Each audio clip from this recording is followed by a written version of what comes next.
Hey everyone. Figured I had a little bit of downtime, and currently I'm actually the only one really in the hostel, which is kind of crazy. So I figured I'd shoot a vlog for everyone, and I guess I will try to speak slower so that one of my friends can understand a little bit better. She said I talked really fast, so this video may be a little drawn out, but I want to give my international viewers, especially my Japanese viewers, but anybody who English might not be their first language, a chance to hopefully understand a little bit more of what I'm saying and hopefully get the message that I try to convey in these vlogs for everyone. So I the last couple days have found that I had a difficult time finding work. It proved to be much more difficult, harder than I had expected. I knew it would be a challenge. I was willing to take that challenge and do my best to overcome it, and it just proved to be much more, much more tricky than I had originally thought. So it is with a heavy heart that I had to,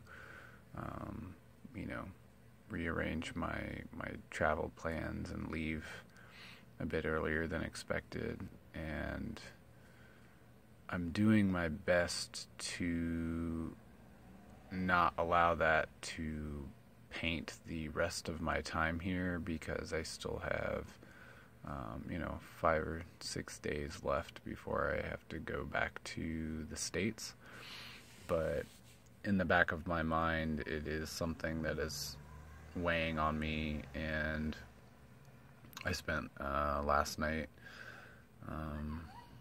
trying to journal, but having this really strong feeling of writer's block, and was kind of slow or apprehensive to try and get these feelings out on paper, because the emotions that I feel right now are, ones of, I kind of feel defeated. I feel kind of depressed because I'm finally getting the hang of life here, and I feel like it's going to be taking a step back for me to leave and then have to readjust again when I come back here. But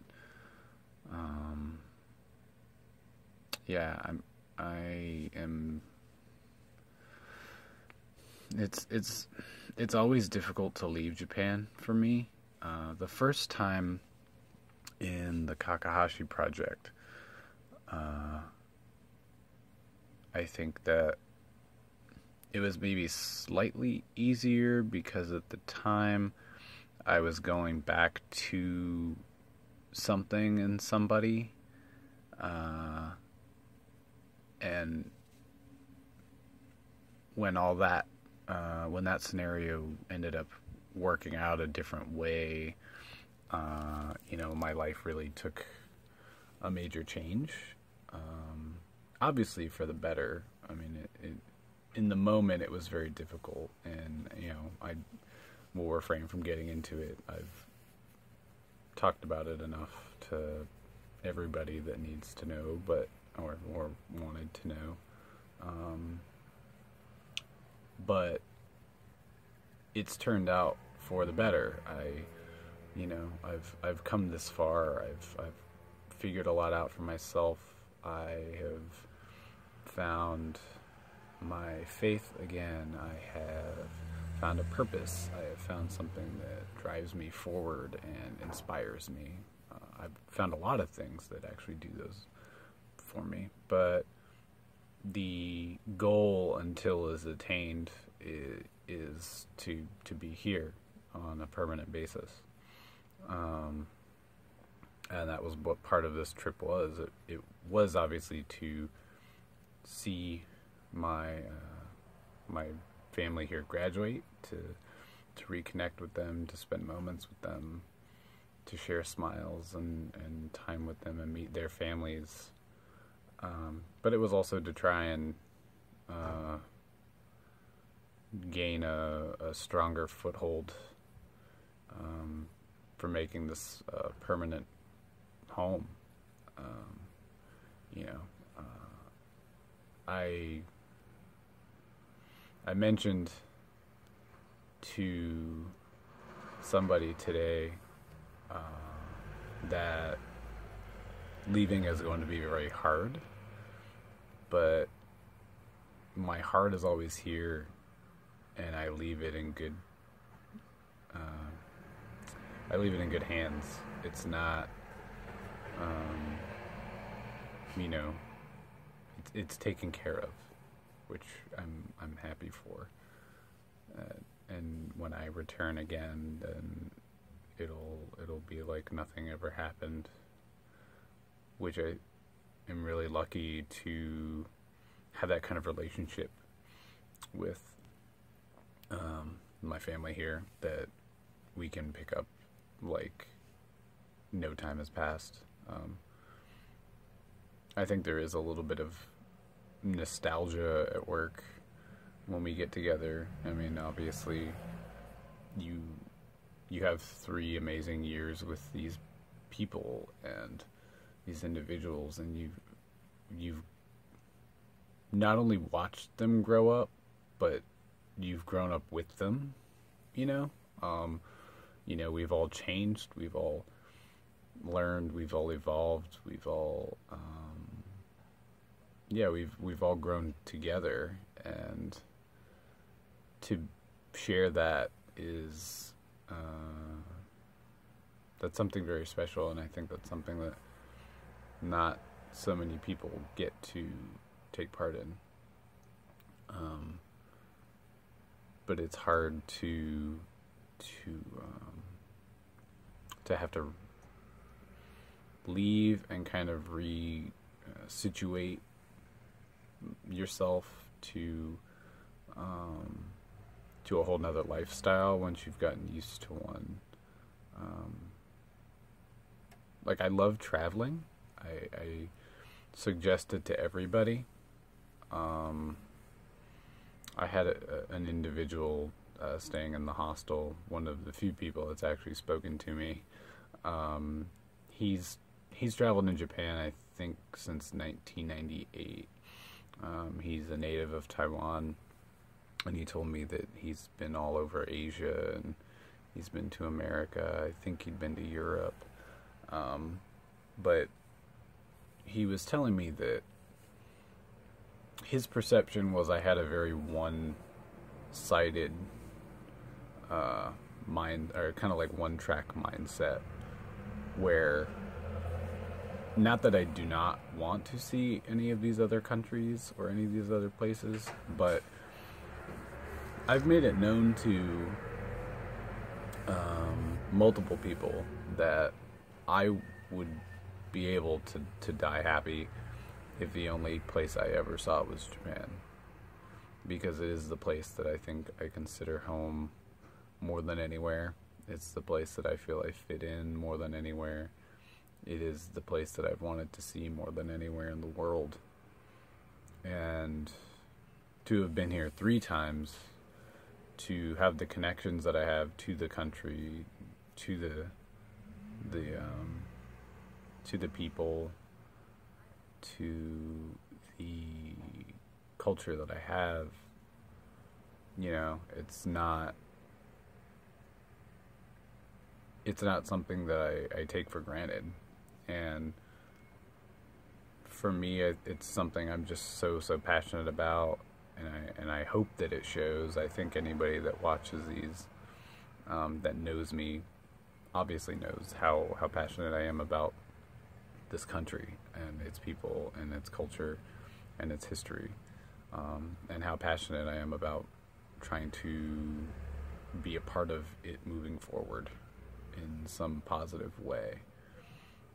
But if Japan is the only place that I ever see, or the only other place that I call home, I'm okay with that, because it is where my heart is. It's where my mind is set. And there's not a day that goes by I don't think about it, and think about the people here, and miss them, and long to be back. And so leaving soon is going to be really difficult, especially when I continue to make so many memories when I come here.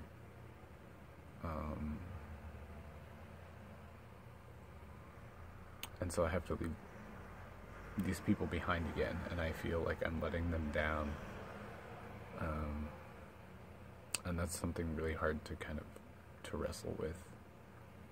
But I'm gonna do the best I can to try and alleviate any stress and pain to those individuals I can, and do my best to come back. In my mind, my plans are already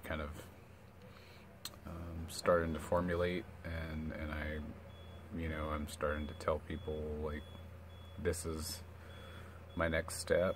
This is when I plan to come back.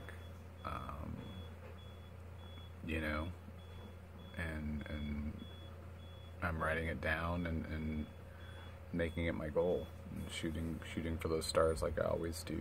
So, on a much lighter note, I guess, funny and, well, not so funny, but awkward segue.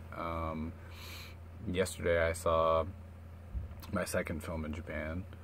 This time it was actually an American movie, La La Land, which is interesting because I saw the Takarazuka Revue, which is a all-female theater troupe, on Thursday. So Thursday I went with a friend of mine to Takarazuka City, and she had purchased these tickets a couple months ago. Excuse me, sorry. Purchased these tickets a couple months ago because we knew that we both wanted to see this. Neither of us have seen it before, and so it's an all-female theater troupe. There are 5 different troupes that are their names, like Moon, Star, Sky, Wind, I think, and maybe Water. But basically, they're a dedicated group of female actors, theater actors, dancers, singers, all extremely talented. And we saw the play, the musical, The Scarlet Pimpernel, and it was probably one of the coolest things I've ever seen. It was really impressive. I was glad that we took the time out to go see it, because I've never been a huge fan of musicals. I like live theater. As somebody who did acting when he was younger, I certainly respect the craft. It's not easy, but on such a large scale such as this, like, first of all, the theater is amazing. I mean, absolutely beautiful theater. I don't think I've ever been in a more beautiful theater, to be totally honest. So the theater has a lot of history. The troops, Takarazuka theater troupe, I'm so foggy on the history of it. But it's been around quite some time. I almost want to say it was in kind of a direct challenge to No and Kabuki theater, because No and Kabuki traditionally are male only, and so I think Takarazuka, to answer that, was established as an all-female theater troupe. So you have basically all-female casts playing all roles. My understanding is actually the younger actresses who are at Takarazuka theater school, like there's a university you can apply to, and I think it was like out of 1,000 applicants every year, 50 get in. And I guess actually a couple days ago, the applicants for this year were chosen. So they'll start, I think, next week or next couple weeks, because that's when the new school year starts. So they got accepted, they passed their exams. So that's really exciting. Congratulations to them. I hope to see them on the stage sometime. That would be really awesome. But the younger female actresses, they apparently can only play the female roles, and then the more talented or the more experienced actresses get to play like the male roles. And there goes into a lot of that. Like there's binding, so they bind their chest to appear more male. They do voice training, like vocal training, so they kind of sound like men. Like even their body language it's not perfect, obviously, and I think what intrigued me a lot about it is there's a lot of queerness going on, obviously.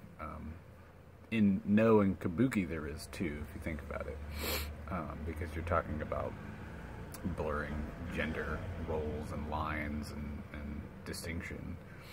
But in this, it's so intriguing to me because there is this element of like modern drag, or like drag kings, because they do like beards and facial hair and stuff like that, and binding to appear more masculine, which it was really awesome. Like it's such a cool thing to see. But then of course the acting is really impressive. The song and music, the music and songs are all performed exquisitely. The costume design is amazing, like just fantastic looking. Really bright colors, there's feathers, there's gemstones and glitter. Like again, these really kind of interesting elements of drag and like queer culture kind of bleed into it, which I think just made me enjoy it even more. So that was really cool. And then we had lunch and we went to the Tezuka Museum. Many of you know that I have an Astro Boy tattoo, or Atomu as he's known in Japan. My Astro actually is a bit queer himself. It was my way of kind of putting myself into the character. I think that at times, like, so Astro's this boy that I, can't ever grow up, so there's kind of a Peter Pan element to it. But also he's an android, so he really doesn't have a gender. He's a robot. He can't reproduce. So, he just kind of has a role pushed onto him by his creator and by society. So he's always a boy, but he's really an android. Like, he's kind of genderless. So for me, in my own kind of, gender identity, and kind of like gender sexual identification, I have always really liked Adam as just like a pop culture symbol. But then for me, like, my tattoo interpretation is a way of me kind of like questioning Astro's gender and sexuality as well. I don't think he has one. I think that he obviously has a gender put in place by, Tezuka-sama, and that's okay. It is his creation. But the way I kind of look at it, like, there's more openness for interpretation, I think.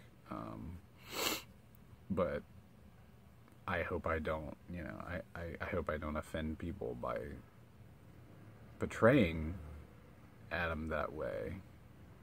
But I also think, like, it's my way of, making the character kind of my own, and a way for me to identify within him, or her, or them, or whichever pronoun you want to use. So yeah, I got to see that and see his, his drawing utensils and old sketches, and just like giant standees of Adam, and take poses, funny poses with him, and they had a large phoenix statue outside the Hinotori. I took a photo with that. I've wanted to see that statue for probably 5 or 6 years now. I did a presentation many years ago in one of my friend's classes. He was my professor at the time, and that was like my opening slide for my presentation, was this statue that the museum has outside, and I finally got to like touch it and see it in the flesh. So that was a really amazing moment, because that figure, that character, also means a lot to me, and represents a lot. So that was really special. And then I ended up having dinner with another friend of mine, and we got coffee afterwards, and kind of just like chit-chatted and caught up and talked about all kinds of different stuff. He actually had an opinion on the job hunting that's going on now, and how fresh-faced the young kids look, and they haven't become jaded and bitter yet with adult life, which I thought was kind of funny. Or I guess those weren't his words; those were mine. He said they weren't thinking realistically yet. Maybe some of them are, but the majority, I think, he believes, are not in a... They don't realize life is hard, I think is what he said. Those are his words. And I probably have to agree with him. I don't think they realize that life is so challenging yet. I hope they realize it, but I hope they don't have to go through too much hardship. I hope life is slightly less damaging and harsh to them than it is for other individuals. And then, so then yesterday I saw La La Land, and had okonomiyaki again, at a place I went to last year, Yukari-chan, in Tennoji. I had the giant okonomiyaki, which was like so delicious. I could eat it like every day, and I would probably gain back all the weight I've lost in the last 3 or 4 years. But it's totally worth it. If you ever go to Japan, Yukari-chan is the place to go for okonomiyaki, in my opinion. I'm biased. I've shared a couple meals with very important individuals there, so there's that too. I mean, the company makes it, I think, more delicious and more enjoyable. But totally worth going if you stop somewhere that has one. Most of them are in Osaka, so if you're in Osaka, check out Yukari-chan okonomiyaki. And then we played crane games, and I failed so miserably at trying to win multiple items in the crane games. So I was trying to show off, I think. I think my ego was put in check yesterday when it came to the UFO machines. And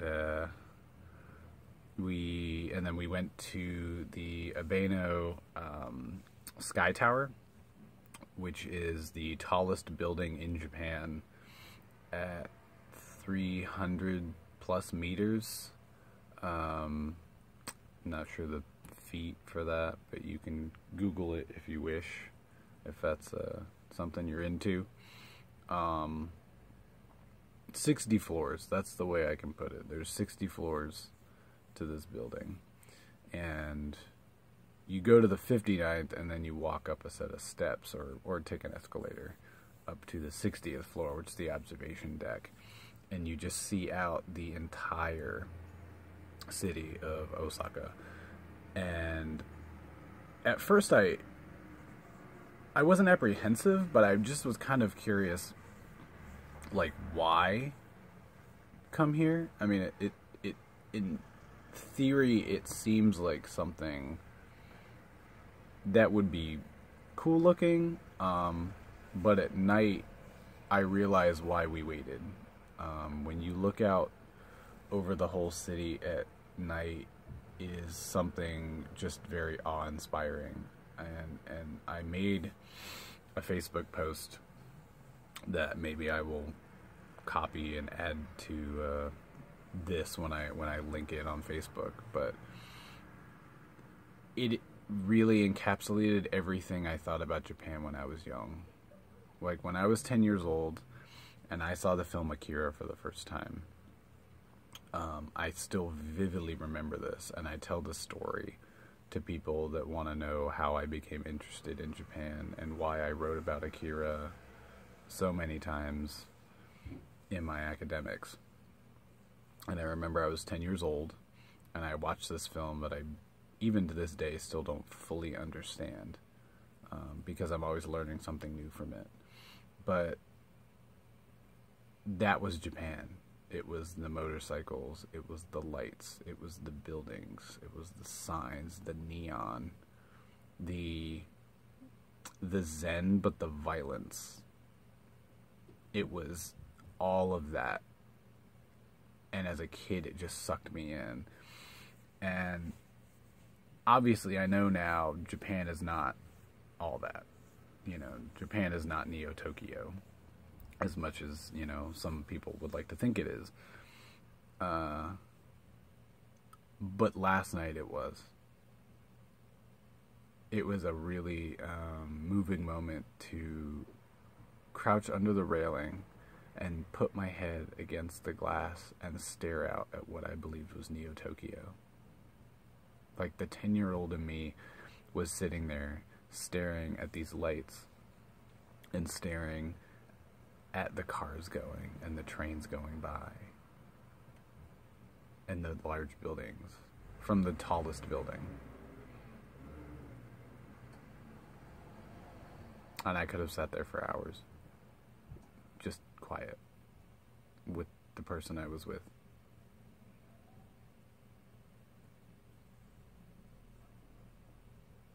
And it's those moments that make it so hard to leave.